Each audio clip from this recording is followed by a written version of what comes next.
YTN 라디오 김우성의 생생경제. 애청자 여러분 안녕하십니까? 김우성 PD입니다. 부동산 정책, 경제, 사회 많은 분야에 맞물린 주요 핵심 의제입니다.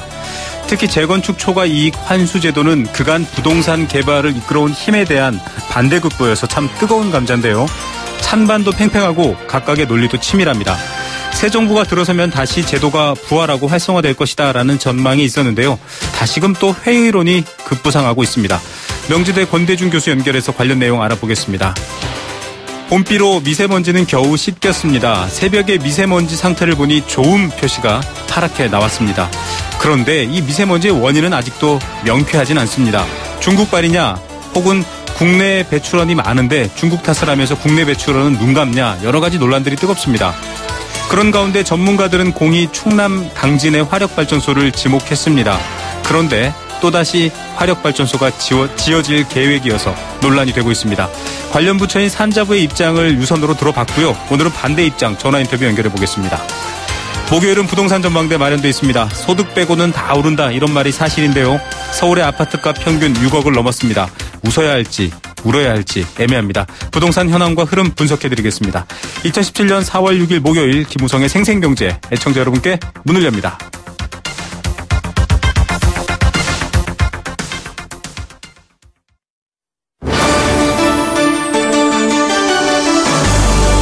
YTN 라디오 김우성의 생생경제.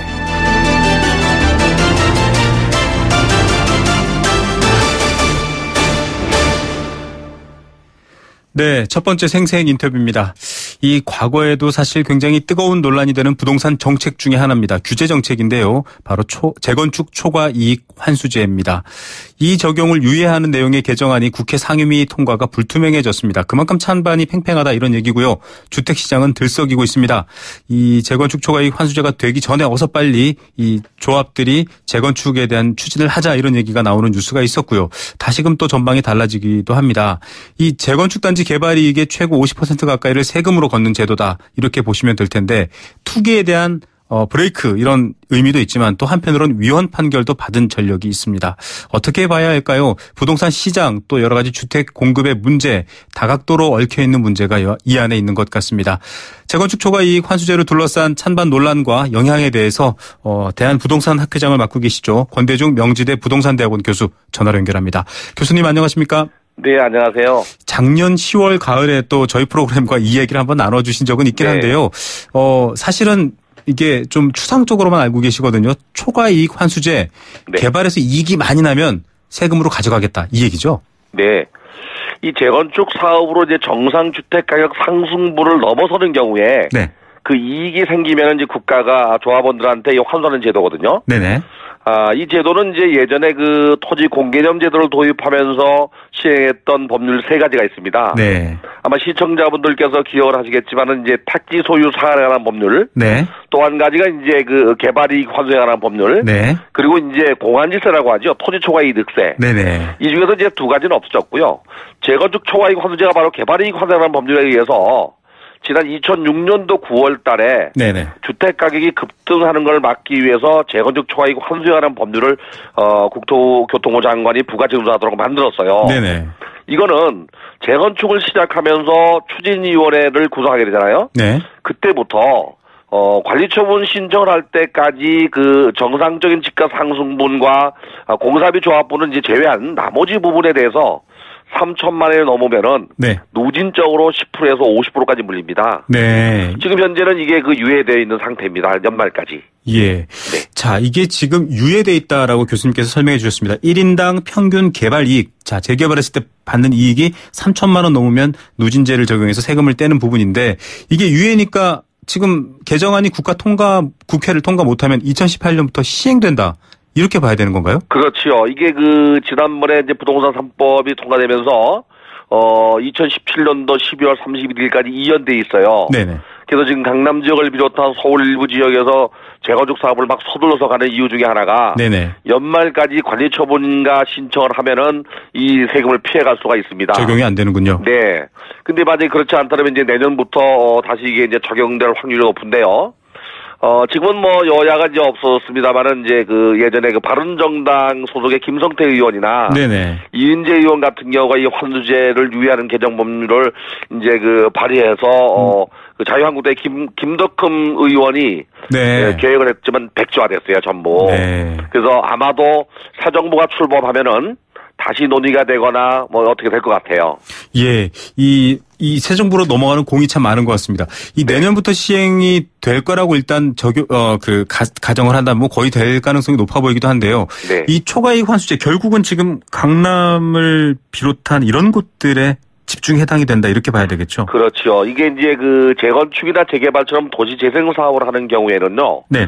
집가가 높거나 면적이 넓어서 개발 이익이 많이 나오는 지역이 이제 문제가 되는데요. 네. 특히 이제 서울과 수도권 지역에서 초과이익 환수제가 적용되는 단지가 약 한 142개 단지에 9만 가구 정도가 있어요. 네. 그 중에서 이제 강남 지역 일부는 뭐 거의 해당된다고 봐야 되고요. 지금 상황이라면. 네네.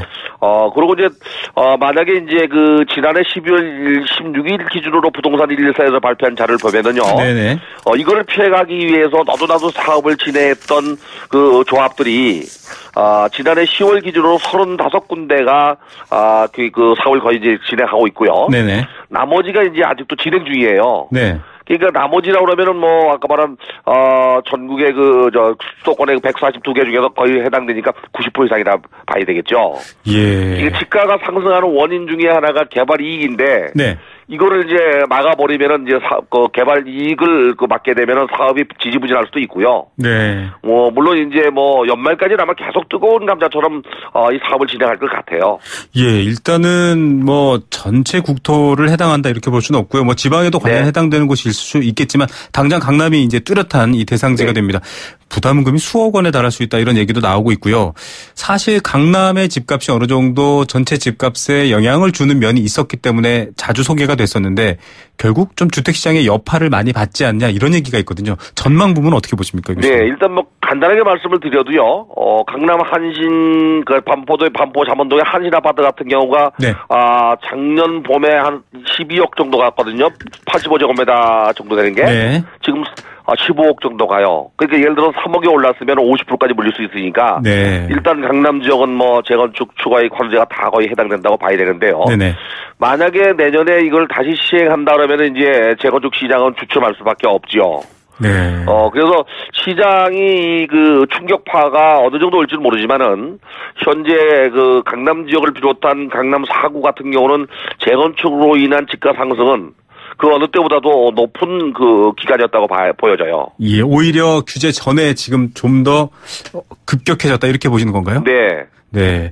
자, 그런데 또 이제 이게 사실은 위헌 판결도 됐다가 참여정부에 다시 살아났다가 또 다시 유예가 되고 참 이 역사의 굴곡진 그런 흐름 같은 느낌도 있는데 이게 사실은 저희도 얼마 전에 인터뷰했지만 단순히 집을 갖고 있다가 지금 말씀하신 한신 경우도 12억에서 15억 이 서민들 생각엔 굉장히 많은 가격이 번쩍번쩍 뛰어오르지 않습니까? 네. 이런 부분에 대한 좀 부의 재분배 혹은 지나친 이 투기의 어떤 억제 이런 취지를 얘기하거든요.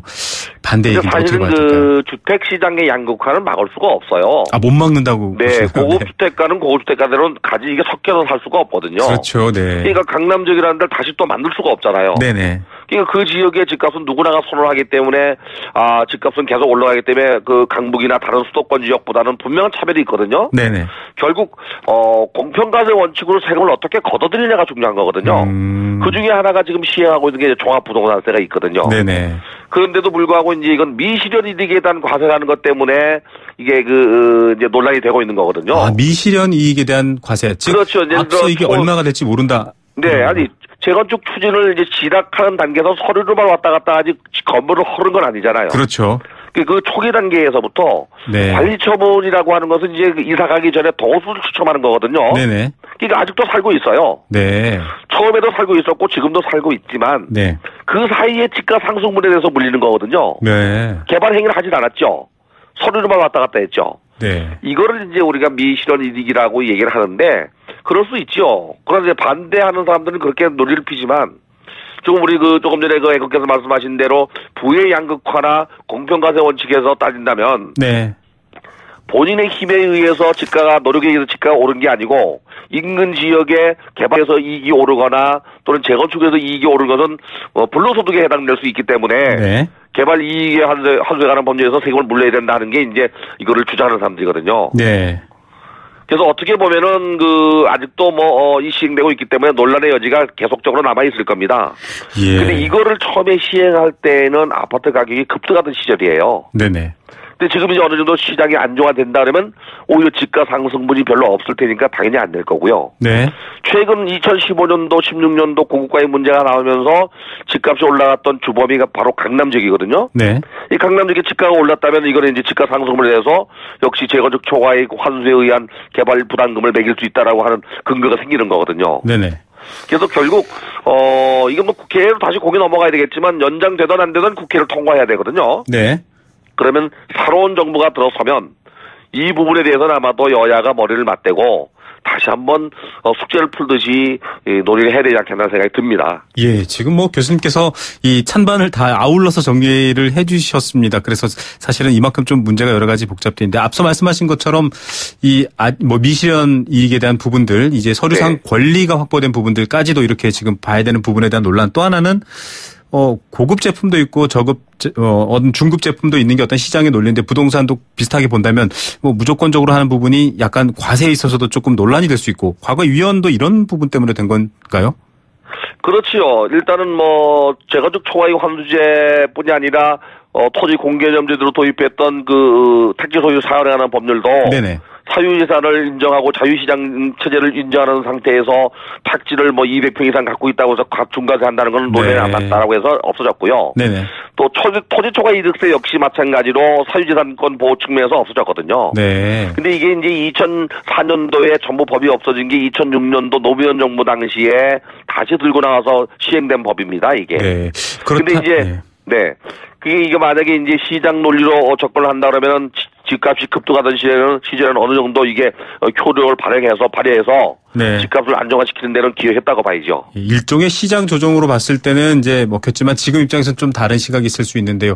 결국 교수님 사실 고가 어떤 지역성 어떤 특성 입지 이런 것들 물론 시장에서 중요한 가격 요소지만 이런 고가에 네. 대한 부분에 어떤 정부의 규제라기보다는요, 약간 부담금이라고 해야 될까요? 어떤 다른 방식의 일종의 조정책 같은 것들을 도입하는 건 맞나요? 어떻게 보십니까? 해당초 이 재건축 초과이익 환수제를 진행할 때에는 기존의 용적률에서 증가되는 용적률 부분만큼 임대 아파트를 짓게 했습니다. 서울 같은 경우는 수도권 지역에 다른 방식으로 환원하겠군요. 네. 네, 사실은 이게 돈으로 걷어들일 문제가 아니고요. 그 돈을 네. 걷어서 어디다 쓰는지도 우리가 감시할 수가 없거든요. 국민이. 그렇다면은 도시 기반 시설을 물리게 하거나. 네. 또는 같이 상생할 수 있는 임대 아파트를 다시 부활시켜서 수를 줄이더라도 네. 다시 사회에 환원할 수 있는 방안. 다시 말해 개발 사업을 할 때 도로나 도시 기반 시설을 기부제로 파는 경우가 있거든요. 기업자가. 네. 이와 마찬가지로 그런 식으로 다시 접근해 볼 필요는 있어요. 네. 네. 자, 분배 문제라는 걸 이렇게 과세하는 형식은 좀 무리가 있어 보인다라는 의견도 있었고요. 또 네. 지금 말씀하신 것처럼 여러 가지 임대주택 공급이라든지 다른 방안도 고민해보고 좀 다시 문제를 생각하는 계기가 되면 좋겠습니다. 네. 오늘 말씀 감사드립니다. 네, 감사합니다. 예, 대한부동산학회장이시죠. 건대중 명지대 부동산대학원 교수였습니다.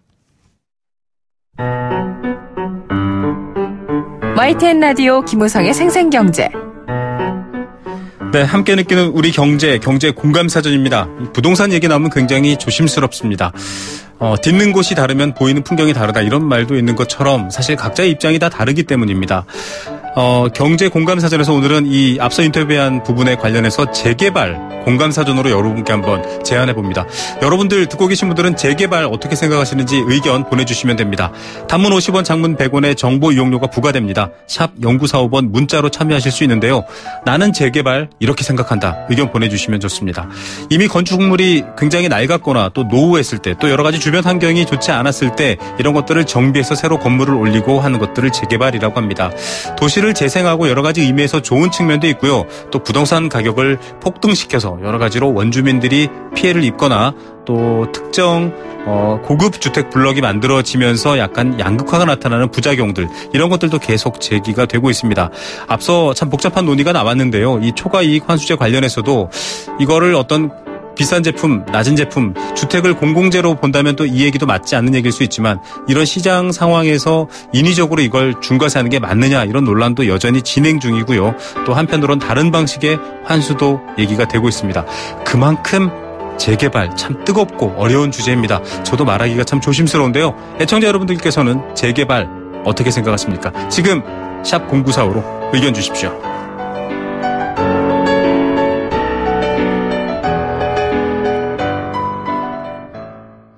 생생경제 일부 포스코와 함께했습니다. 저희 캠페인 2개 들으시고요. 경제 톱뉴스 시작합니다.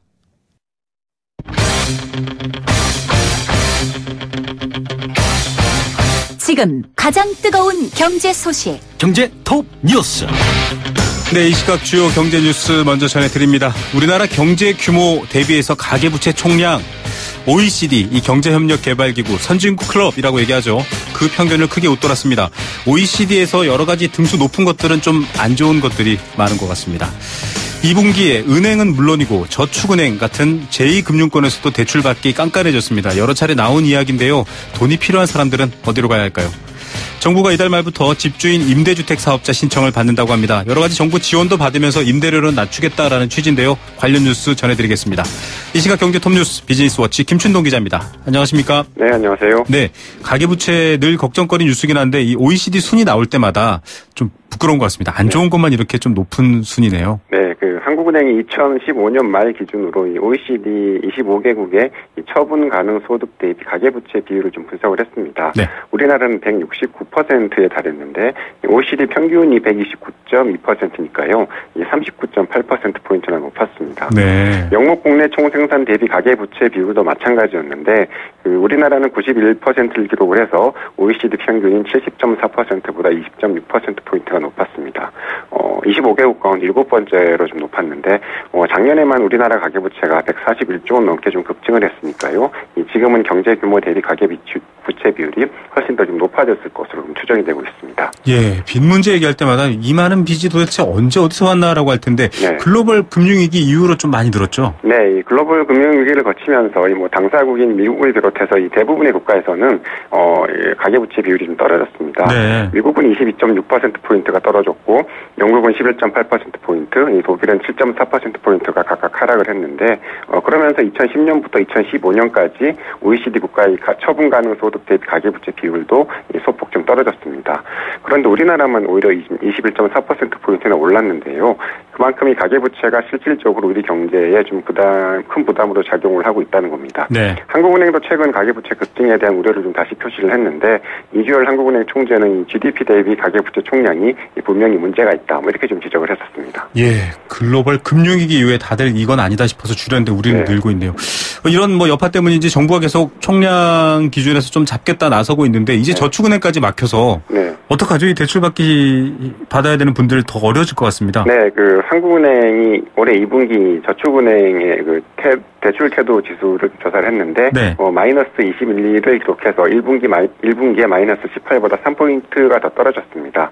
2013년 4분기 조사를 시작한 이후에 최저치였는데 네. 농협을 비롯한 상호금융 또 생명보험사들도 각각 마이너스 40과 마이너스 24로 조사가 돼서 역시 조사를 시작한 이후에 가장 나빴습니다.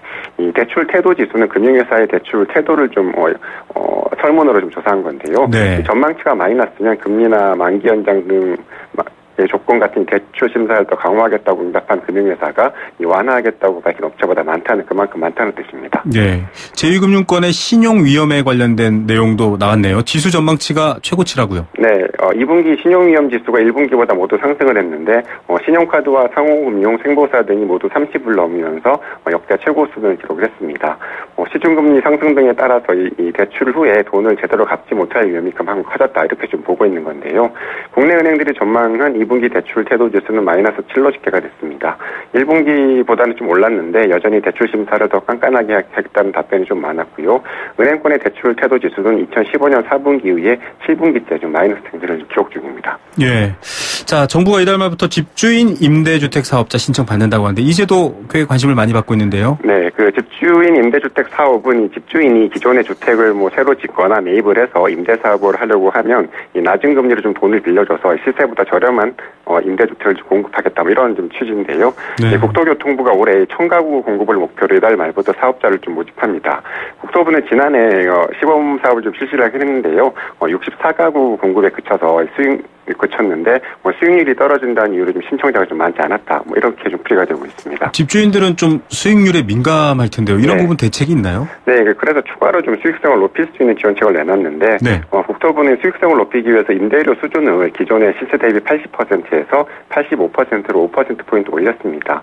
또 이 다세대 외에 도시형 생활주택 등의 공동주택도 좀 지을 수 있도록 했고요. 네. 또 이 전용 면적 기준으로 20제곱미터 이하로 제한해온 이 가구당 건축 면적도 50제곱미터 이하로 확대를 해서 투룸을 좀 지을 수 있도록 했습니다. 기금 용지 한도도 다가구 건설의 경우에는 2억 원에서 3억 원으로 올렸고 공동주택은 가구당 4천만 원에서 6천만 원으로 증액을 했습니다. 또 이 기존에 있던 건축형 외에 이 도배나 장판, 단열 같은 경수선형도 새롭게 도입을 했는데 신축이 아니라 기존 주택을 고쳐서 임대 사업을 할 때도 지원을 받을 수 있게 될 것 같습니다. 네, 가볍게 좀 고치는 부분들도 지원된다고 하니까 많은 관심 받으면 좋겠습니다. 설 연휴 이후에 좀 하향 안정세를 보였던 계란값, 참 이 계란값 얘기 뜨거웠는데 다시 올라간다 이런 소리도 들려요. 네, 그 한국농수산식품유통공사에 따르면 계란 평균 소매가가 5일 현재 7,509원까지 뛰었습니다. 한 달 전보다는 200원 정도 가까이 올랐고요. 또 1년 전과 비교하면 2,000원 이상 좀 급등한 겁니다. 소규모 슈퍼마켓 등 일선 소매점에서 파는 계란 한 판 가격은 최근에 다시 좀 10,000원에 좀 근접하는 경우도 있다고 하는데요. 이 계란값은 조류 인플루엔자 여파로 작년 11월 이후에 급등세를 보였는데 정부가 계란값 안정을 위해서 신선란 수입을 허용을 하고 또 성수기인 설 연휴가 지나면서 그나마 좀 하향 안정세를 보여왔는데 다시 좀 들썩이고 있는 겁니다. 네. 자, 이유를 좀 봐야 될 것 같은데요. 미국 때문인데요. 미국에서도 조류 인플루엔자가 좀 퍼지면서 이 정부가 미국산 계란 수입을 좀 중단했기 때문입니다. 네. 또 게다가 또 개학을 하면서 초, 중, 고등학교에서 급식이 재개됐는데 그러면서 좀 수요도 늘어난 것으로 좀 풀이가 됩니다. 미국 외에 호주나 뉴질랜드 등에서도 좀 계란을 수입을 할 수 있긴 한데요. 운송이나 검역 절차 등에서 좀 시간이 걸리고 또 가격 경쟁력도 좀 낙관하기 어려워서 당분간 계란값 불안 현상은 좀 계속 이어질 것 같다고 합니다. 네, 계란값 좀 지켜봐야 할 것 같습니다. 자, 커피 믹스 이거 참 독특한 또 이 커피 제품이라는 평가도 있었는데 시장이 쪼그라든다 안 좋은 소식이네요. 네, 커피 업계에 따르면 2012년에 1조 2,300억 원을 넘던 이 커피 믹스 시장 규모가 4년 연속 좀 마이너스를 보이면서 작년에는 9,100억 원대로 줄었다고 합니다. 반면에 인스턴트 원두커피 시장은 매년 좀 성장을 이어가고 있는데 작년에 1,627억 원을 기록을 하면서 전년보다 18.4%가 늘었습니다. 2014년에 1,000억 원을 넘어선 뒤에 매년 이 두 자릿수 고속 성장을 좀 기록 중인데요. 올해는 2,000억 원을 넘어설 것으로 좀 전망이 되고 있습니다. 이 달달한 이 믹스 커피보다는 아메리카노 같은 깔끔한 맛을 더서 선호하는 경향이 좀 그만큼 강해지고 있는 것으로 보입니다. 예, 또 설탕 프림에 대한 우려 때문인 것도 같고요. 오늘의 톱뉴스 어떤 거 고르시겠습니까? 가계부채와 대출 태도 지수 기사를 꼽고 싶은데요. 이 가계부채가 눈덩이처럼 커지면서 이 정부도 올해부터 좀 대출 억제에 나서고 있는데 그러면 이 필연적으로 이 대출 절벽을 비롯한 부작용이 나타날 수밖에 없는데 여기에도 좀 더 꼼꼼하게 대비할 필요가 있지 않나 이런 생각이 좀 들었습니다. 예, 이런 것에도 정말 목줄이 죄어오는 분들이 있는데요. 대책을 세웠으면 좋겠습니다. 오늘 뉴스 감사드립니다. 네, 감사합니다. 네, 비즈니스워치 김춘동 기자였습니다.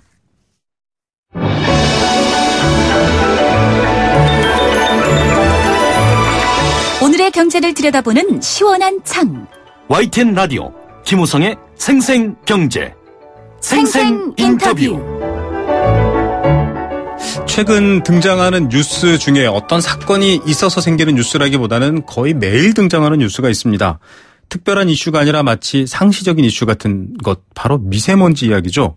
중국 탓이냐, 경유 탓이냐, 심지어는 집안에 고등어를 구울 때 환기를 안 한 탓이냐, 여러 가지 이야기가 거론됐지만 정확히 원인을 밝혀서 배분해서 해법을 찾는 것 아직 명쾌하게 나오진 않았습니다. 이런 가운데 모든 전문가들이 화력발전소, 특히 대규모 화력발전소가 충남 당진에 몰려 있는데요. 여기에서 나오는 미세먼지라든지 여러 가지 오염원들에 대한 지적은 공이하고 있습니다. 그런데 최근 산업통상자원부가 이곳에 추가로 화력발전소를 건설하려는 계획을 승인하려고 합니다. 이제 계획이 승인하려는 여러 가지 단계상 하나를 거쳐왔고요. 여론은 뜨겁습니다. 산업부 입장을 물었는데요. 산업부에서는 의견을 담당 부처에서 저에게 한 페이지 정도 정리해서 송부해 왔습니다. 관련 내용은 제가 인터뷰에 녹여서 소개하도록 하겠습니다.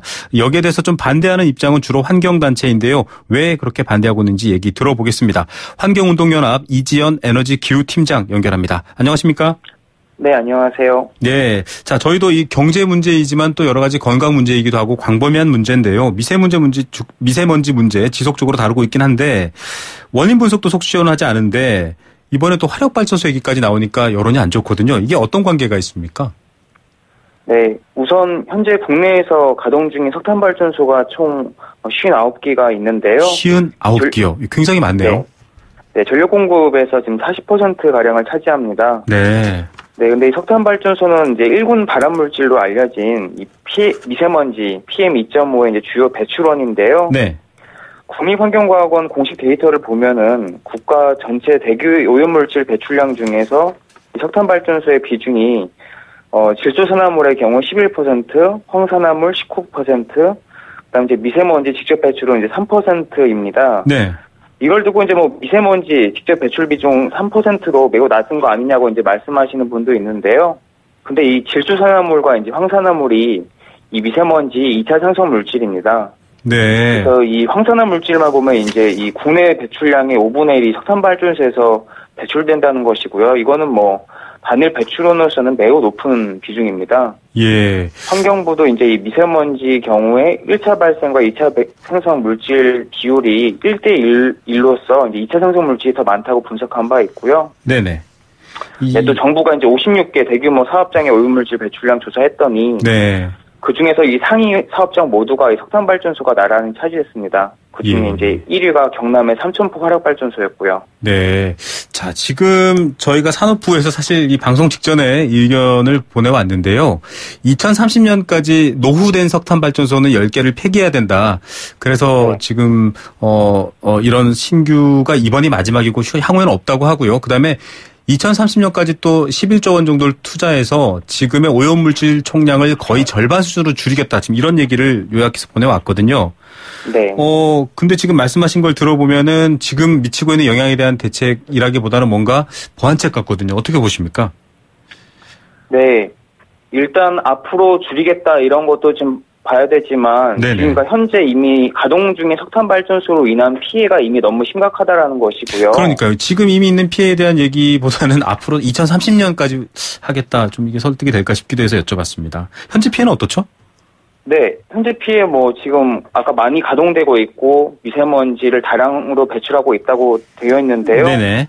네, 뭐 거기 지금 정부 산하 국제 연구기관에서 연구를 보더라도 국내 화력발전소로 인해서 지금 미세먼지가 가중돼 해마다 지금 한 1,100명 정도의 조기 사망자가 발생한다고 발표됐고요. 네.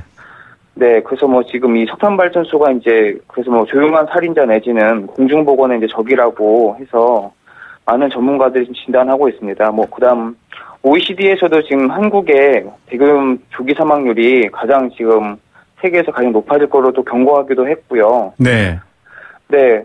그래서 뭐 지금 정부가 지난해 미세먼지 특별대책 발표에서 이제 석탄발전소를 이제 줄이겠다 이렇게 그렇게 많이 알려졌는데요. 네. 문제는 지금 실제로는 석탄발전소가 계속 새롭게 지어지고 있고요. 네네. 지난해 정부의 미세먼지 대책 발표 이후에 하반기 동안에만 6기가 지금 새롭게 가동을 시작했고요. 당장 올해에만 또 6기가 새롭게 추가로 가동될 예정입니다. 예. 그래서 지금 정부가 폐지하기로 한 석탄발전소보다 5배 많은 발전소가 지금 새로 짓겠다는 겁니다. 예. 그래서 정부가 뭐 투자를 많이 해서 배출 저감을 좀 최소화하겠다고 하고 있지만 이 석탄발전 설비가 결국에 나게 되면은 결국 오염물질 총량이 늘어날 수밖에 없다. 저희는 그렇게 보고 있습니다. 예, 이 석탄 발전을 신규로 늘리겠다는 거에 대한 데이터나 근거는 명확히 밝혔는데요. 이 폐해에 대해서 정확히 줄이겠다라는 대책안을 저에게 보내지는 않았습니다. 향후에는 저희가 신규 석탄 발전을 원칙적으로 불허하겠습니다. 그리고 친환경 저탄소 전원 믹스 확대를 위한 정부 의지를 표명하겠습니다. 지금 이런 답변을 보내왔는데요. 저희도 네. 이 전화 인터뷰 연결까지 제안을 했는데 일단은 답변이 이렇게 온 상태인데 문제가 이 관련 배경을 얘기를 했는데 현재 이렇게 2기가 지금 새롭게 당진 에코파워 석탄 발전소 2기가 지금 승인이 가결됐다 이렇게 보도가 됐거든요. 지금 신규 이 2개의 석탄 발전소는 어떤 상황으로 진행되고 있는 건가요? 네, 일단 지난 3일 산업통상자원부 안에 있는 전원개발사업 추진위원회를 열어서 네네. 이 당진 에코파워라고 하는 석탄 발전소에 대한 실시계획 승인을 의결했다는 것인데요. 네네. 이 발전소가 이제 굉장히 수년간 논란과 반대가 많았던 발전소입니다. 네. 근데 이제 이거를 끝내, 지금 최종 승인할 거라는 이제 신호를 보내면서 이제 각계각층에 이제 촉구하게 곤두 서 있는 상황이고요. 네. 한편으로는 왜 하필 지금이냐, 이 대선을 한 달 남겨둔 임기 말에 갑작스럽게 이 강행하려고 하는 네. 그 의도에 대해서 이제 반발이 심한 거고요. 문제점은 충남 지역에 지금 국내 석탄 발전소 절반이 밀집해 있습니다. 석탄 발전소 절반이 충남 당진 충남 지역에만. 네네. 충남 보령, 서산, 지금 태안, 보령에 지금 밀집돼 있는 거고요. 네. 그러면서 지금 대기오염 물질로 인해서 주민 건강 피해가 매우 심각한 상황이고요. 네네. 특히 지금 문제가 되고 있는 이 당진의 10기 발전소가 지금 가동 중에 있는데 그 규모가 총 6,000메가와트인데 이게 지금 세계 최대 규모입니다. 세계 최대 규모요? 이렇게 한 네. 곳에 많은 석탄 발전소가 밀집한 유례가 이제 없는 거고요. 네네. 이런 상황에서 지금 당진에 2개의 석탄 발전소를 더 짓겠다라고 하는 것이 지금 이번에 정부의 계획입니다. 예. 이렇게 되면은 당진뿐만 아니라 전국 시민들의 호흡기가 지금 더 위협에 처할 수밖에 없다는 것입니다. 예. 지금 이 정도 문제, 앞서 말한 폐해, 또 지금 저희가 산자부 입장도 들어왔지만 이런 논란이 있을 경우에는 좀 충분한 전문가, 또 시민단체, 또 전문단체들, 또 여러 가지 주민들 의견을 좀 많이 듣고 충분히 결정해야 될 사안이 아닌가요? 이게 어떤 정부 부처에서 바로 추진해버릴 수 있는 건가요? 네, 이게 워낙 오래된 사안이고, 이제, 그러니까 좀 정리해보면 환경 피해도 크고, 네네. 또 이제 다수의 시민들도 반대하고 있습니다. 그런데 왜 정부가 이렇게까지 석탄발전소 추가 건설을 네네. 밀어붙이는지 저도 정말 되묻고 싶은데요. 아, 네. 당진 시민들 최근 여론조사에서도 56%가 이 사업 반대한다고 답변했었고요. 네네. 워낙 이렇게 또 지자체장들도 계속 반대를 해왔습니다. 당진시라든지 충남도도 계속 중앙정부에 이 사업을 좀 반려해 줄 것을 요청했었는데요. 네. 그래서 최근까지도 어쨌든 이 지자체와 중앙정부가 일정한 협의를 계속 진행해온 것으로 알고 있었는데 갑작스럽게 이번에 일방적으로 좀 이런 신뢰를 깨고 이렇게 일방적 발표를 한 것이고요. 네. 네, 그렇기 때문에 지금 최근에도 충남도도 그렇고 여러 개 20개 넘는 지방정부 협의체에서 계속 이 당진 에코파워 건설을 좀 취하해달라고 계속 그런 건의를 하고 있는 상황입니다. 네, 이런 협의가 충분하거나 이 설득이 되지 않은 방식의 정부 정책 추진 내지는 이런 대규모 사업 허가가 그래서 시기에 대한 의심 같은 것들까지 받게 되는 건데요. 지금 일단 밝혀진 거는 2010년에 이미 승인됐고 투자도 한 5천억 원 정도 해당 기업으로부터 받은 상태다. 오염원 줄이는 거에 최선을 다하겠다. 지금 여기까지만 입장이 나온 것 같거든요. 이 입장에서는 어떻게 보십니까? 네, 지금 아까 말씀드린 대로 대규모 석탄 발전소가 지금 현재도 계속 지어지고 있습니다. 네. 올해에만 6개 아까 지어진다고 했었는데, 그리고 지금 현재 지금 전력이 남아 돌고 있는 상황에서 발전소가 계속 지어지다 보니까 더 부족해지지 않게 됐죠. 네. 정부가 전력 공급을 안정화한다라는 명분을 내세웠는데 이것도 지금 설득력이 없어진 거고요. 기존에 승인했기 때문에 어쩔 수 없다라는 논리. 근데 지금 이 미세먼지로 국민들이 이렇게 정말 심하게 고통을 당하고 있는데 정부가 지난해 만든 특별대책이라는 게 네. 특별하지가 않고 그냥 기존에 하던 거 그냥 하면서 미세먼지 줄이겠다라고 하는 것이라서 지금 개선이 되고 있지 않습니다. 기존에 추진하니까 하겠다라는 논리를 정부가 근거로 든다. 좀 약하다 이렇게 느끼는 분들도 있을 수 있는데 이게 그 기업과 정부 간의 약속 때문인가요? 이게 좀 득실을 따져봐야 될 것 같은데요. 그러니까 그때 원래는 이제 그 동부건설이라는 회사가 이 사업을 추진하다가 부도가 나면서 SK그룹이 이 사업권을 따내면서 그게 이제 한 4천억 원의 그런 사업권을 따냈다. 바로 그 의미인 건데요. 네. 네, 그래서 이제 정부가 부담이 이미 한번 승인해줬다가 그걸 네. 거부하면은 부담이 된다는 이유인데요. 그래서 이 사업이 만약 이대로 최종 승인된다면 당연히 득은 사업자인 SK와 발전소 건설을 찬성하는 소수 사람들에게 돌아갈 텐데 오히려 그 손해는 모든 국민들 미세먼지 걱정으로 매일 전전긍긍하는 아이 엄마 아빠들이 감당할 수밖에 없다라는 겁니다. 그래서 정말 미세먼지 특별 대책이라 하면은 정말 이 특단의 조치를 취해서 뭐 기존에 승인했기 때문에 어쩔 수 없다. 대기업의 어떤 이익에 방해된다. 이런 논리 말고 국민의 생명과 안전을 좀 우선하는 결단이 있어야 되지 않을까 생각합니다. 예, 이 공공부문인데다가요. 물론 기업의 자유로운 활동, 투자 이런 것들은 보호해야 되고 또 도와야 되겠지만 지금 전 세계적으로 석탄 화력 발전 줄이는 추세로 알고 있는데요. 이 부분에 대해서 귀를 막는다는 것 자체가 또 다른 이슈가 되지 않을까 걱정입니다. 오늘 말씀 감사드립니다.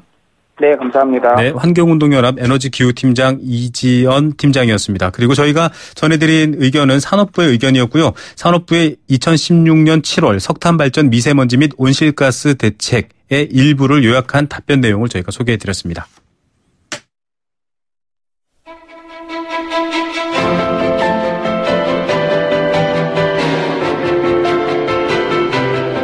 부동산 어디로 가고 있는지 시원하게 보여드립니다.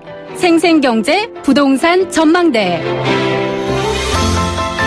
네, 봄비에 미세먼지는 좀 식긴 것 같은데 앞서 저희가 첫 번째 인터뷰에서도 초과이익 환수제 논란 찬반 소개해드린 것처럼 부동산 관련 정책은 미세먼지가 여전히 쌓인 듯 뿌였습니다. 이런 가운데 집값의 흐름 또 한 주간의 주요 부동산 동향 여러분께 높은 전망대 올라가 있는 것처럼 알려드리는 시간입니다. 리얼투데이 장재현 리서치 팀장 전화로 연결합니다. 안녕하십니까? 예, 안녕하세요. 이번 주에 저희 뉴스에서도 소개가 됐었는데요. 관심 있는 기사가 서울 평균 아파트값 드디어 6억 넘어섰다 이런 내용이거든요. 예. 저는 일단은 굉장히 부담스러운 금액으로 다가오는데 집 가진 분들은 흐뭇하실 수도 있고요. 이게 어떤 내용입니까? KB국민은행 주택 가격 동향 자료가 지난 3월 서울 아파트 매매가 자료가 좀 발표가 됐는데요. 네. 여기에 보면 이제 3월 평균 매매값이 6억 17만 원이었습니다. 이제 전달에 비해서 한 156만 원 평균 매매값이 오른 건데요. 네. 이게 서울 아파트 평균 매매가가 6억을 넘긴 거는 KB국민은행이 이런 어떤 관련 조사를 시작한 이후 2008년 그러니까 12월 이후 처음이라고 발표를 했습니다. 네. 그만큼 이제 가격이 좀 올랐다는 얘기인데요. 특히 이제 가격 상승을 주도한 것은 이제 재건축 단지가 많이 있는 이제 항수 이남의 지역들이라고 보여지는데요. 재건축이 값을 끌어올렸군요. 네. 예, 특히 이제 한강 남쪽에 있는 11개 구의 이제 아파트 평균가가 3월 말 현재 한 7억 2,343만 원으로 전달 대비 한 0.12% 올랐는데, 이는 이제 전국 평균 아파트 상승률이 0.1%인 것에 비하면은 이제 조금 더 0.08% 정도 더 올랐다는 얘기고요.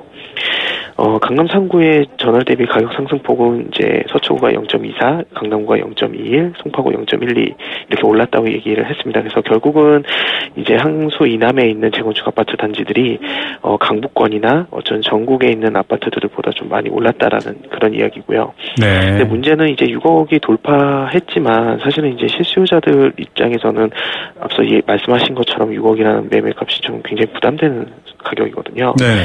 예, 결국에는 이렇게 되게 되면 이제 서울 내에서 이제 실수요자들이 아파트를 매입할 수 있는 어떤 비중이 많이 좀 줄어들고 있는 게 아닌가 이렇게 보고 있습니다. 예, 또 거래 측면에서는 다른 입장을 볼 수 있군요. 네네. 그런 이유 때문인지 모르겠는데 오늘 뉴스인데요. 전문가들이 1년 뒤 전문가 중에 좀 많은 분들이 한 1년 뒤에는 집값이 안 좋아질 거다. 부동산 안 좋다. 이런 전망을 내놨거든요. 무슨 얘기입니까? 요즘 나오는 전망치들을 보면 대부분 이런 전망들이 많이 발표되고 있는데요. 네네. 한국개발연구원이 지난 6일에 발표한 경제동향 4월호에 따르면 부동산 전문가 100명을 대상으로 1년 후 시장 전망률을 물은 결과 과반수가 넘는 57.8%가 나쁠 거라고 전망이 됐다고 합니다. 네. 그렇기 때문에 이제 이렇게 부정적인 응답자가 많이 나온 거는 이제 아무래도 앞으로 그 공급 물량이 늘어나고 또 미분양 물량이 좀 증가할 것으로 예상이 되면서 네. 매매 거래가 줄고 가격이 좀 완만하게 하락하지 않겠냐 이렇게 보고 있는 분들이 많이 있는 것 같고요. 반면에 전세값은 현재와 비슷한 시장이 될 거라고 전망했던 분들이 한 46.1%로 가장 많았다고 하는 것을 보면 네. 앞으로 전세값은 계속해서 유지를 하는 반면에 매매 가격은 완만하게 하락할 것이라는 어떤 결론이 나왔습니다. 네. 물론 이제 다수의 의견들이기 때문에 맞는지 틀릴지는 좀 다를 수는 있겠지만 그렇죠. 전문가의 의견이 이렇다라는 거죠. 네. 네, 있겠지만 이제 이 매매 거래량이 이나 분양 물량이 감소하고 미분양이 증가할 거란 얘기는 계속해서 나왔던 얘기들이거든요. 네. 예, 결국엔 이제 공급량이 늘어나고 그리고 규제가 시작되면서 이제 거래량이 좀 감소할 거란 얘기인 것으로 좀 보여지고요. 그래서 앞으로 내 집 마련을 하거나 또 매도를 생각하고 계신 분들은 조금 그런 시점들을 앞당기고 또 그러니까 내 집 마련을 하실 분들은 좀 늦추는 그런 타이밍을 좀 조정하는 게 좋지 않을까 이렇게 생각이 듭니다. 예, 여러 가지 대출 규제라든지 이런 부분도 있기 때문에 팔려는 분들은 좀 서두르시는 게 약간 유리할 수 있다. 또 사려는 분들은 조금 더 지켜보면서 유리한 점을 찾아야 되겠다. 이런 얘기 좀 여러분 귀에 넣어두시면 좋을 것 같습니다. 자꾸 이렇게 좀 어두운 얘기, 무거운 얘기만 자꾸 들리는데요.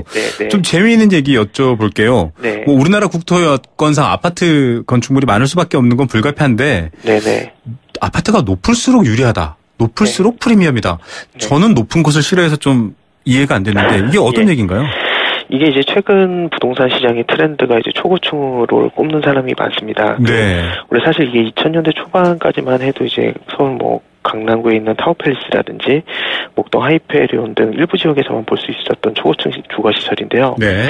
이거 단순히 이제 주상복합이라고 이야기들 하는 분들이 많고 또 이제 이런 그냥 상업지구와 주거가 같이 함께 있다 보니까 이제 실제 사는데 좀 불편함을 많이 느꼈던 분들이 많아서 2000년 초반까지는 좀 가격이라든지 혹은 관리비 이런 문제들 때문에 좀 꺼려하는 분들이 많았습니다. 근데 최근에는 이제 건축법상 초고층이라고 불리는 30층 이상의 높은 건물들이 인기를 끌고 있는데 이것은 이제 단순히 어떻게 초고층이고 주상복합이기 때문에 그런 것이 아니고 이제 요새는 이제 상업이라든지 그리고 편의시설이라든지 이런 부분들이 굉장히 분리가 잘 돼 있으면서 이제 주거 공간은 또 아파트와 같이 실생활에 전혀 어려움이 없게 이렇게 짓다 보니까 한 번에 이제 모든 것들을 좀 해결할 수 있는 그런 생활 인프라가 잘 갖춰진 부분들이 좀 인기를 끌어서 최근에는 이게 조금 복합 주거 단지다, 주거 복합 단지다, 이렇게 해서 인기를 많이 끌고 있거든요. 그래서 실제 이게 지금 현재 부동산 114의 아파트 시세들을 보면 국내에서 가장 제일 비싼 게 지상 최고 46층인 서울 강남 삼성동의 아이파크 삼성이라든지 강남구 청담동에 있는 청담자이라든지 용산 이천동에 있는 내면 이촌 첼리투스라든지 이렇게 그 지역에서 가장 높은 건물들이 가장 높은 고가를 형성을 하고 있고 높은 데가 인기가 있다 이런 얘기군요. 예, 그러다 보니까 이제 국토교통부 매매 실거래가를 보더라도 지난 2016년 타워팰리스 매매 실거래가 총액이 약 2,617억 정도가 거래가 됐습니다. 그래서 강남구에서 가장 높은 수준이거든요. 또 부산에서는 해운대 중동에 있는 이제 53층 규모의 해운대 힐스테이트 위브가 한 해 동안 같은 기간 동안 약 2,173억 정도가 거래가 됐거든요. 그러니까 각 지역에서 높은 건물, 그러니까 초고층 아파트들이 아무래도 거래가 많고 또 가격도 높게 형성돼서 부천을 이루다 보니까 최근에 좀 트렌드가 많이 된 것 같고요. 이러다 보니까 이제 앞으로 분양하는 물량들, 그러니까 세종시에서도 48층의 최고층 높이의 지금 아파트가 분양할 준비 중에 있고 또 의정부에서도 59층에 다다르는 이제 최고층 높이의 이제 초고층 아파트들이 준비를 하고 있거든요. 일산 초입에도 아주 높은 아파트가 하나. 네, 일산 초입에서도 그 YCT라는 굉장히 높은 건물들이 있는데 최근에 이렇게 세종이라든지 의정부에서도 계속 높은 건물들이 준비 중에 있고 또 진주에서도 진주 역세권에서도 지금 하나건설이 또 높은 브랜드 아파트 중에서는 48층 규모의 높은 건물을 준비하고 있어서 이런 분들을 보면 이제 앞으로 좀 이런 부촌이라든지 지역의 부촌이라고 불려지는 아파트들이 좀 높은 건물이 좀 많이 지어질 것 같습니다. 일조권에서도 유리하다 이런 얘기까지 나오더라고요. 오늘 말씀 감사드립니다. 네, 고맙습니다. 네, 리얼투데이 장재현 리서치 팀장이었습니다. 네, 재개발 관련해서 많은 의견 보내주셨는데요. 보내주신 모든 분들 감사합니다. 내일 오후 3시 10분 여러분에게 힘이 되는 건강한 경제 이야기로 돌아오겠습니다. 김우성의 생생경제였습니다.